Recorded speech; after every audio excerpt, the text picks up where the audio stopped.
নমস্কার, রম্য গল্পমালায় সকল শ্রোতা বন্ধুদের জানাই স্বাগত। আপনাদের সাথে আমি রম্য মাইতি।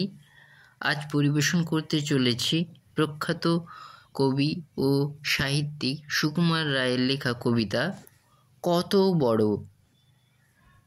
কবিতা পাঠে আমি রম্য মাইতি শোনাতে চলেছি আজকের কবিতা কত বড়।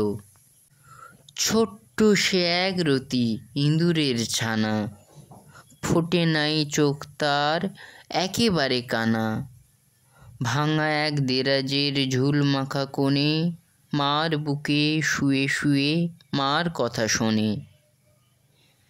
যেই তার চোখ ফোটে সেই দেখেছে, দেরাজের ভারী কাঠ চারিদিকে ছেয়ে। চেয়ে বলে মেলি তার গোল গোল আঁখি, ওরে বাবা পৃথিবীটা এত বড় নাকি। কেমন লাগলো আজকের এই কবিতা? কমেন্ট বক্সে অবশ্যই লিখে জানান।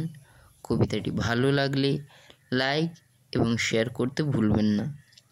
পরবর্তীকালে আরও নানান স্বাদের কবিতা শুনতে এখনই আমার চ্যানেলটি সাবস্ক্রাইব করে আমার পাশে থাকুন। ধন্যবাদ।